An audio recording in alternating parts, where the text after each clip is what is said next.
Good morning student.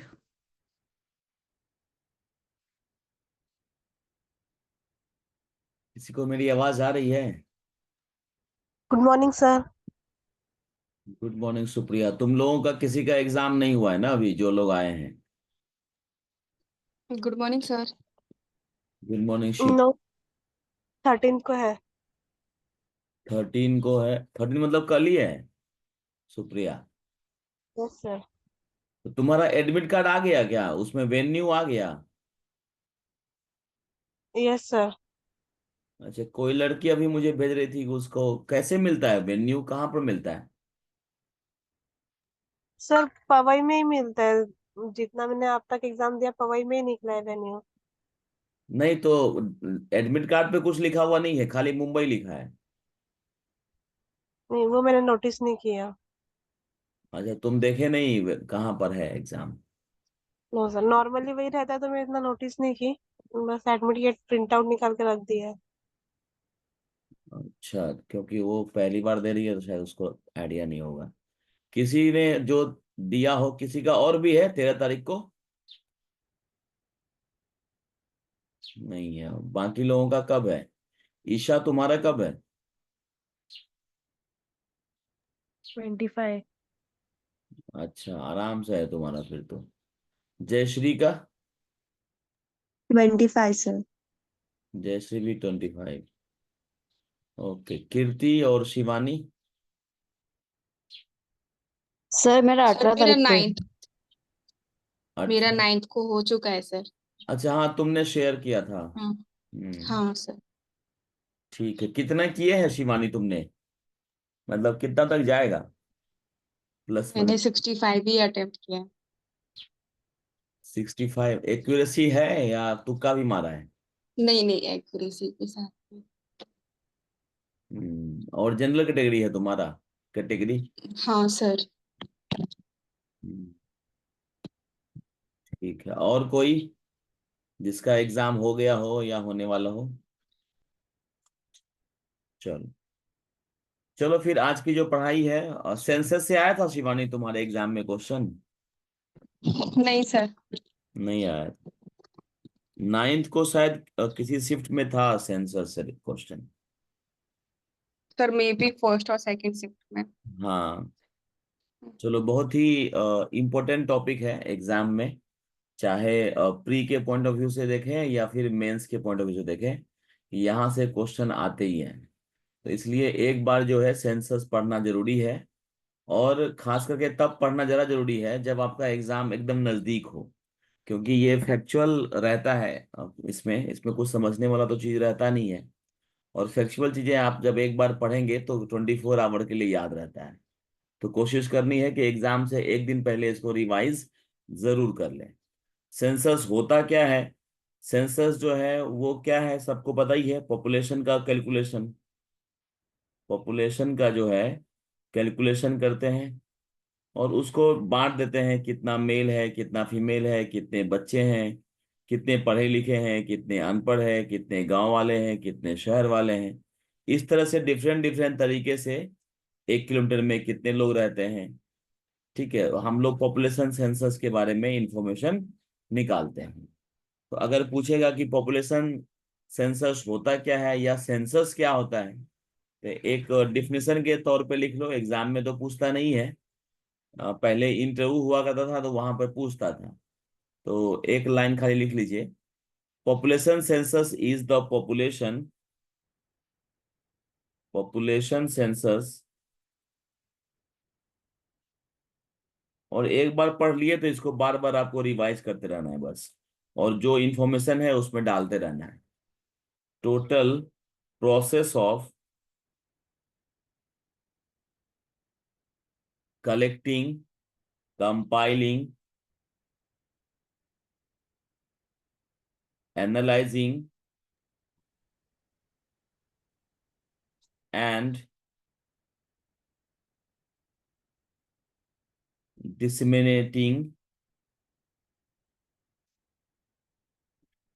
disseminating demographic demographic, economic,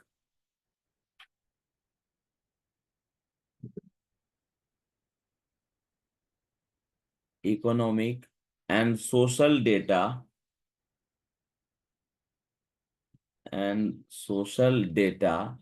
pertaining pertaining at a specific time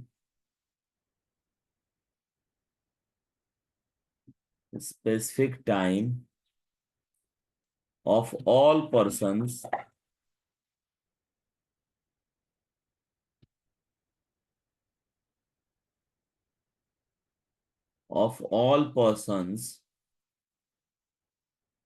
in a country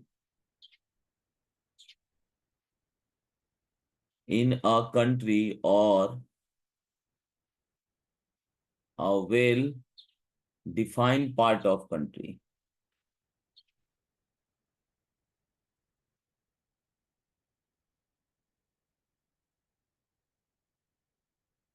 ठीक है, लिख लिया सबने? मैं एक बार रिपीट कर देता हूं। Population census is the total process of collecting, compiling, analyzing, and disseminating demographic, economic, and social data pertaining at a specific time of all persons in a country or a well-defined part of country. ठीक है, तो यहाँ पर जो highlight करना है वो है स्पेसिफिक टाइम, ये याद रखना है। और ये हमारे केस में कितना होता है? Every 10 years. हमारा जो पॉपुलेशन सेंसस है वो एवरी 10 ईयर्स जो है वो हम लोग देखते हैं, 10 साल पे जो है ये कंडक्ट की जाती है। लिख लिया सबने? कोई एक अपना ऑडियो ऑन रखो और बातें करते रहो।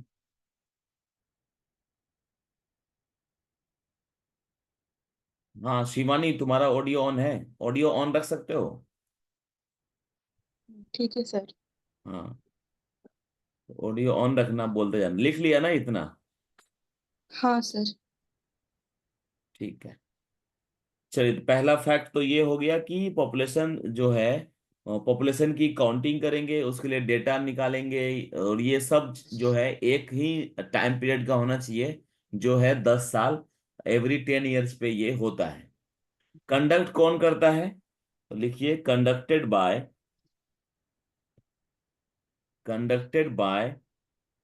The office of registrar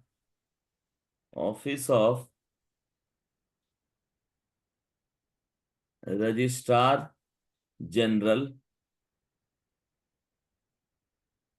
and census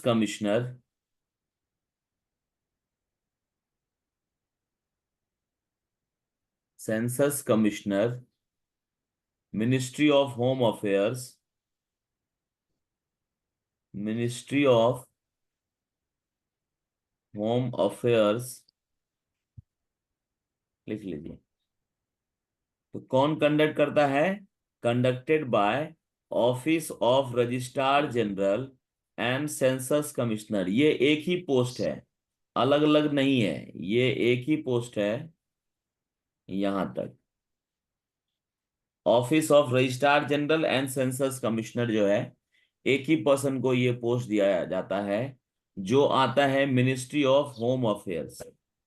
जो अभी अमित शाह जो है होम अफेयर्स, तो उसी के अंतर्गत आता है। अगर तुम नहीं पढ़े हो तो फिर तुम तुक्का मारोगे तो गलत हो जाएगा। याद रखना, सेंसस जो है वो किस मिनिस्ट्री के अंतर्गत आता है? तो होम मिनिस्ट्री के अंतर्गत आता है।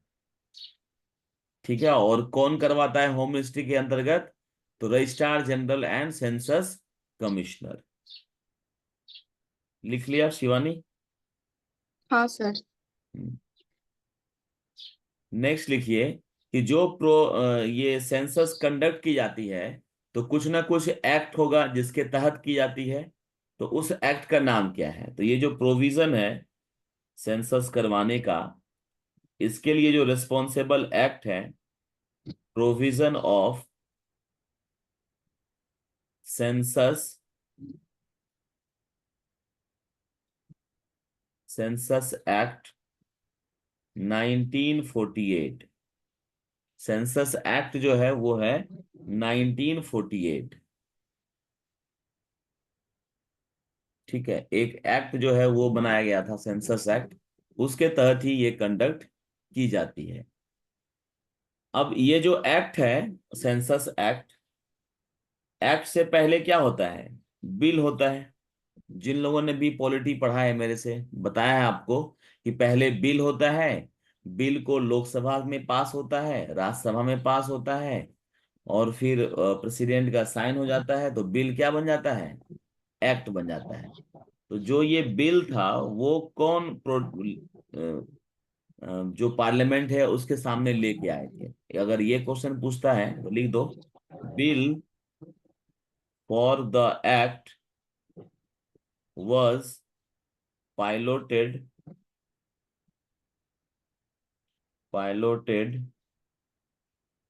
by Sardar Vallabh Bhai Patel. Sardar Vallabh Bhai Patel, the then home minister of India.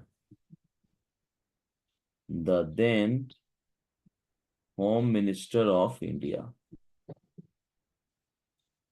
उस समय के होम मिनिस्टर जो थे सरदार वल्लभ भाई पटेल थे, उन्होंने ही ये बिल जो है पार्लियामेंट में लेके आए थे।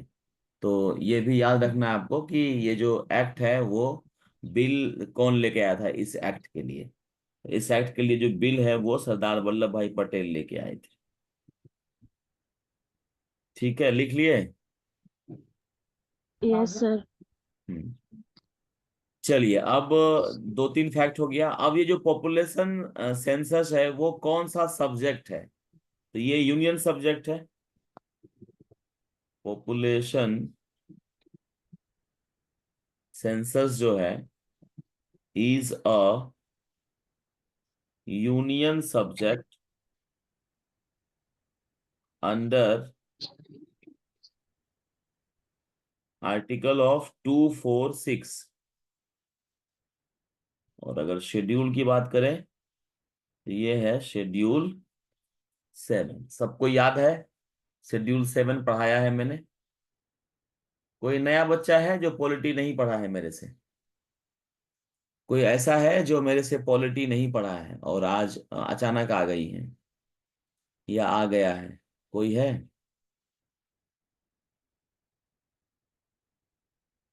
अच्छा, आज एक भी लड़का नहीं आया है, सब लड़कियां ही है क्लास में। लड़के लोग पढ़ाई नहीं कर रहे हैं इसका मतलब। फरहीन, तुम पढ़ी हो क्या मेरे से? फरहीन शेख। हाँ सर, एक बार आई थी लेक्चर में, मुझे पता नहीं था कि लेक्चर होते हैं सुबह में। अच्छा, नहीं, ये जो मैंने बताया तो वो समझ में आया क्या तुमको? Population census is a union subject under article 246 schedule 7, ये आया समझ में? सर मैं अभी ज्वाइन हुई। हाँ वही ना, ये नहीं आया होगा। तो पॉलिटी जब पढ़ाऊंगा ना समझ में आ जाएगा, इसलिए इसको सिर्फ लिख लो अभी।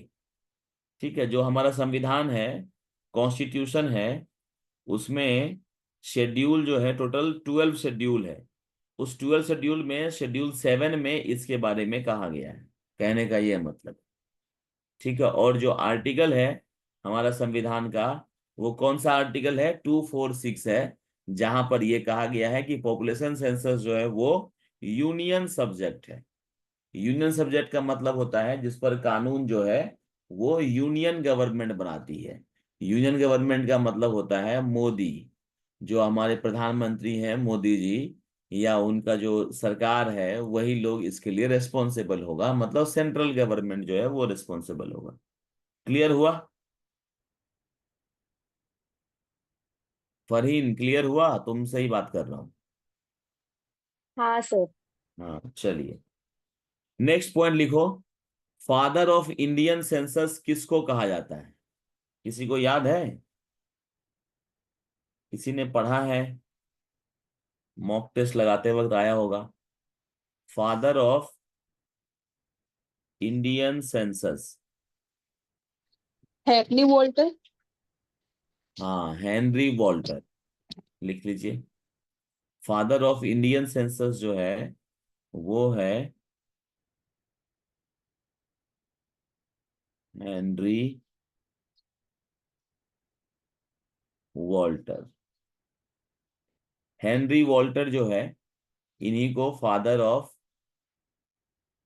इंडियन सेंसस कहते हैं, क्योंकि he conducted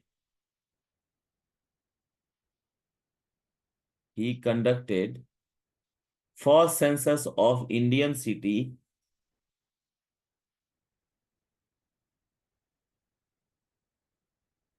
first census of seven. Indian city first census of Indian city नाम था उस जमाने का डेक्का, जिसको आजकल हम क्या बोलते हैं, ढाका, इन 1830। हेनरी वॉल्टर को फादर ऑफ इंडियन सेंसस कहा जाता है क्योंकि he conducted first census of Indian city Dacca, आज के जमाने का ढाका, इन 1830। 1830 में इन्होंने एक इंडियन सिटी था जिसका नाम था डेक्का, जो आज का बांग्लादेश का कैपिटल है ढाका, वहां पर सबसे पहले सेंसस कंडक्ट करवाया था। इसीलिए इनका नाम जो है फादर ऑफ इंडियन सेंसस के नाम से हम जानते हैं।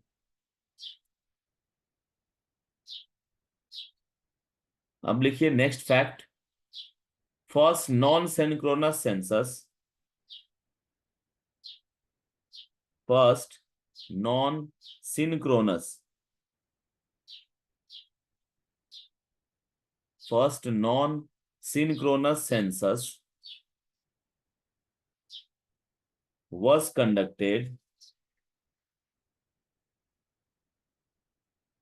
was conducted in 1872 in 1872।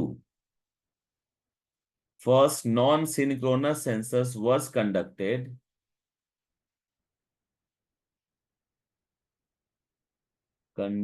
यहाँ स्पेलिंग गलत हो गया है, conducted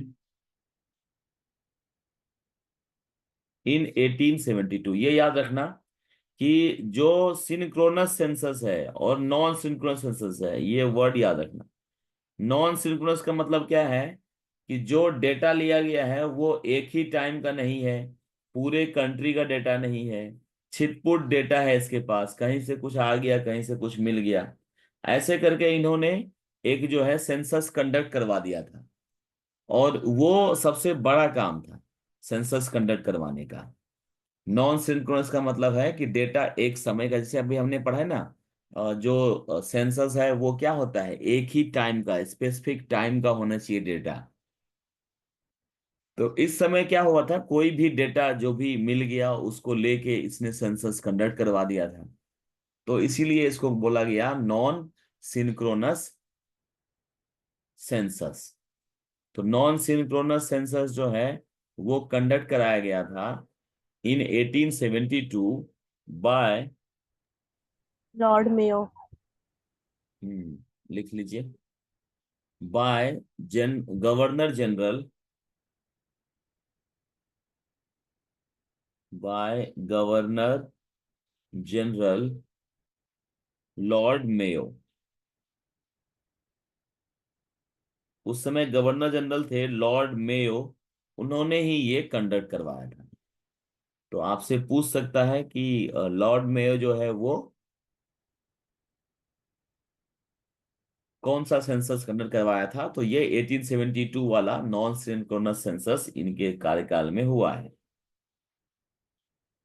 नेक्स्ट लिखिएगा, the first synchronous census, first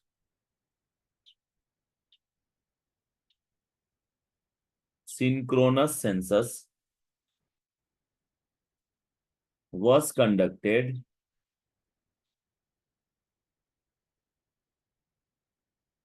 was conducted in 1881.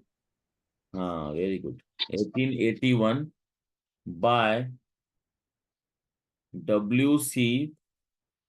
प्लॉडन प्लॉडन W.C. प्लॉडन जो थे उस समय सेंसस गवर्नर जनरल थे, उनके समय में हुआ था या उन्होंने ही कराया था during the regime of governor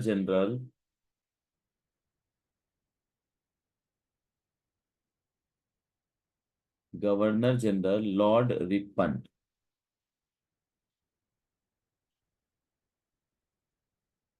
Lord Ripon. तो लॉर्ड रिपन के समय में हुआ है सिंक्रोनस। सिंक्रोनस का मतलब क्या होता है? सिंक्रोनस का मतलब होता है कि डेटा जो है इनको अच्छे से मिल गया था, एक ही समय का डेटा था और लगभग पूरे कंट्री का डेटा था।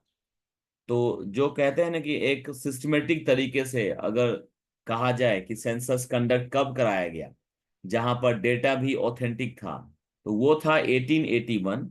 और जो W.C. प्लॉडन थे वो सेंसस कमिश्नर थे, और ये हुआ है लॉर्ड रिपन के समय में। जैसे पहले वाला हुआ था लॉर्ड मेयो के समय में, तो लॉर्ड रिपन के समय में 1881 में सिंक्रोनस सेंसस जो है वो कंडक्ट कराई गई थी। क्लियर हुआ ये दोनों पॉइंट? Yes sir. कीर्ति याद हो रहा है? हाँ सर। चलिए अब लिखो कुछ सेंसस। देखो हमने क्या पढ़ा, पहला सेंसस हुआ कब? 1872 में। उसके बाद कब हुआ? 1881 में। और यहीं से डिसीजन ले लिया गया कि हर एक 10 साल पर सेंसस जो है वो कंडक्ट कराई जाएगी। अब इस तरह से सेंसस जो है वो होना स्टार्ट हो जाता है 1911, फिर 1921, या इससे भी पहले कहें तो 1830 वाला। यही डेट तो अपने को याद रखना है। तो 1830 में किसने कराया था शुभांगी सेंसस?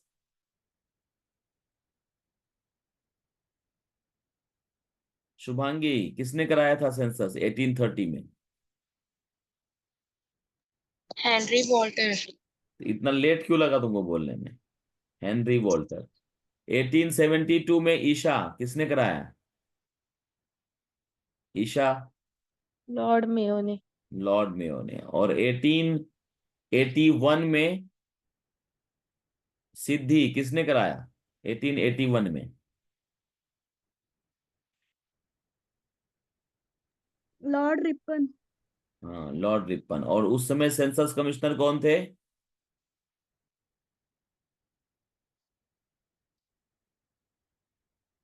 सेंसस कमिश्नर कौन थे उस समय?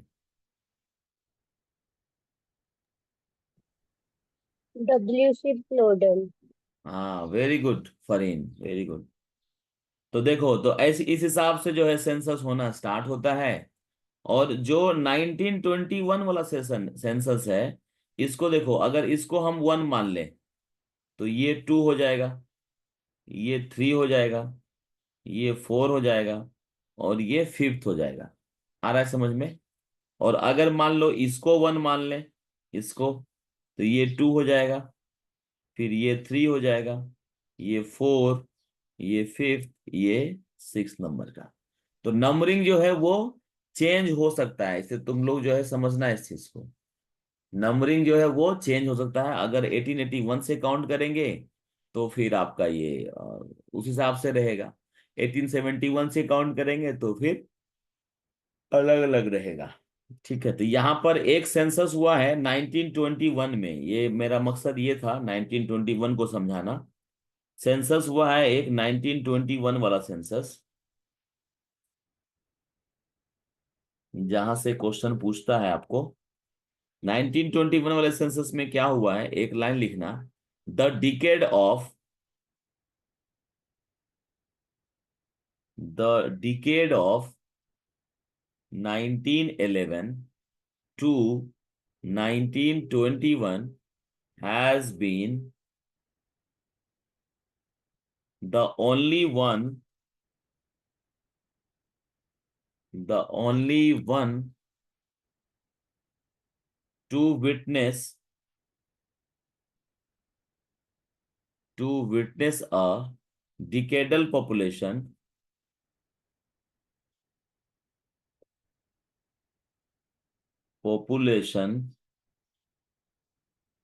decline of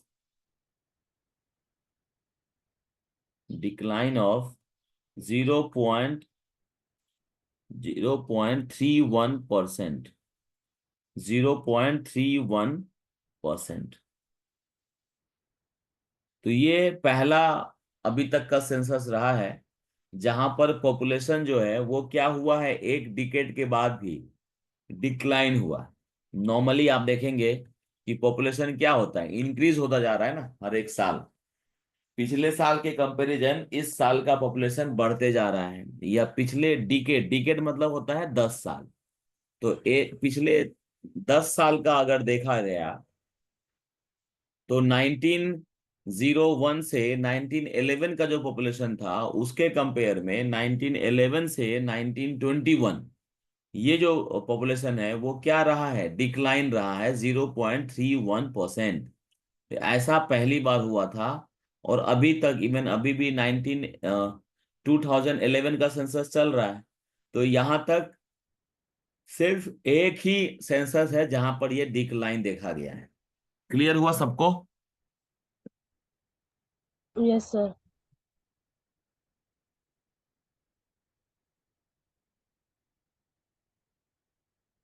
किसी को कुछ पूछना है यहां तक के सेशन में? किसी के मन में कोई सवाल, कोई चीज जो नहीं समझ में आ रहा है या परेशान कर रहा है? नहीं। जो अभी ज्वाइन किए हैं उनको मैं वीडियो सेंड कर दूंगा, तो टेंशन नहीं लेना है। वीडियो मिल जाएगा आपको, रिकॉर्डिंग हो रहा है। ठीक है। अब प्रश्न है कि ये हुआ क्यों था, जो पॉपुलेशन है वो डिक्लाइन क्यों हुआ था, ये दिमाग में क्वेश्चन आ रहा होगा आपके। तो इस समय क्या हुआ था, एक फ्लू पेंडेमिक आया हुआ था। इस समय एक फ्लू पेंडेमिक आया हुआ था। जैसे हमारे समय में क्या आया, कोविड-19 आया था, याद है? Yes sir. तो कोविड-19 में बहुत लोग मारे गए थे। तो ऐसे ही इस समय फ्लू पेंडेमिक आया था ऑफ 1918, जिसमें लगभग 12 लाख लोग मारे गए थे। 12 मिलियन लाइफ्स जो है वो मारे गए थे। इसी के कारण जो है पॉपुलेशन क्या हो गया था, कम हो गया था। लिख लिया सबने? फ्लू पेंडेमिक जो है उसके कारण पॉपुलेशन जो है कम हो गया था। अब इसी कारण, क्योंकि पॉपुलेशन कम हो गया है, डिक्लाइन हुआ है, इसीलिए सेंसस जो अपना 1921 वाला है, इसको the census year of 1921 is called the great divide.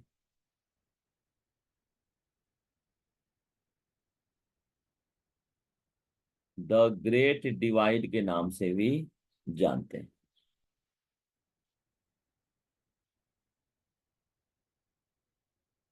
Census year of 1921 is called the great divide.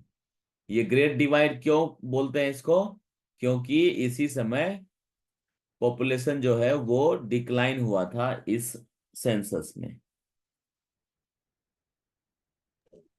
ठीक है, आगे बढ़े। Yes sir. चलो, एक है सेंसस 1991 वाला। 1991 वाले में क्या हुआ है, 1991, हाँ, कॉन्सेप्ट ऑफ लिटरेसी वो चेंज हुआ है। कॉन्सेप्ट ऑफ लिटरेसी जो है वो चेंज हुआ है, was changed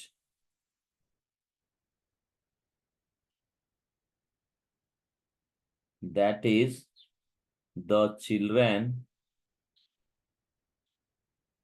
of 7+ age group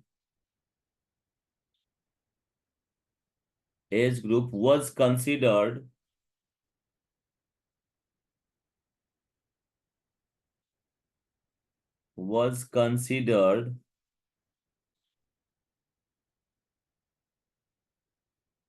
literate,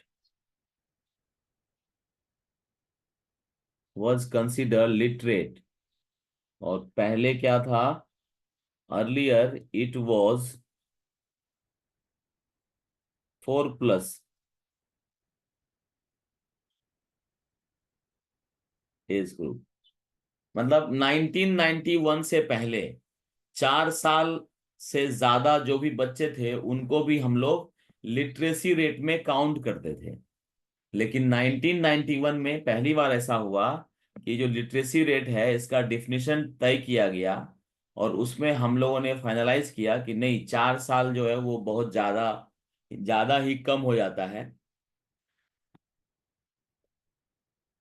उस समय बच्चे जो है उनका ग्रोथ ठीक से नहीं हो पाएगा, पढ़ाई लिखाई लिखाएंगे तो उनको नॉर्मल चीजें सिखाइए, लेकिन पढ़ाने लिखाने का काम जो है 6 साल से करिए। तो इसीलिए 7 ईयर इसको रखा गया है। क्लियर हुआ? फरहीन को कुछ पूछना है? फरहीन, आपका ऑडियो ऑन हुआ था, कुछ पूछना है आपको?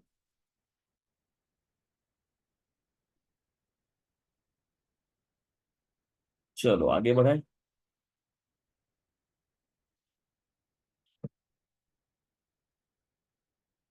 अब लिखो अपना 2011 वाला जो सेंसस है उसके बारे में।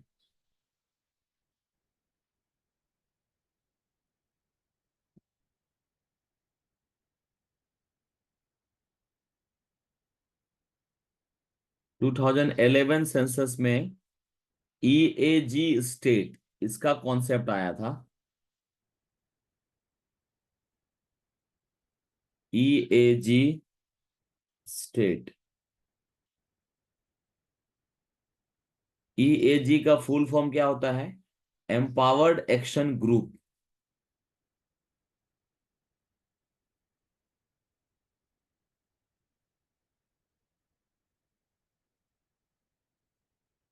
Empowered action group. इस सेंसस में कहा गया कि एक ग्रुप जो है, ग्रुप बनाएंगे हम लोग जिसका नाम रखेंगे EAG state, empowered action group state. और उस स्टेट में जितने भी ज्यादा पॉपुलेशन और गरीब है, स्टेट पुअर है, उसको रखेंगे। और उसको अगर हम एम्पावर कर दिए, उसके लिए अलग से व्यवस्था की जाएगी। और उसको अगर हम एम्पावर्ड कर दिए तो समझ लीजिए कि आपके अभिलेष मैथ्स। चलो, को एक फोन आ रहा है। हाँ सर।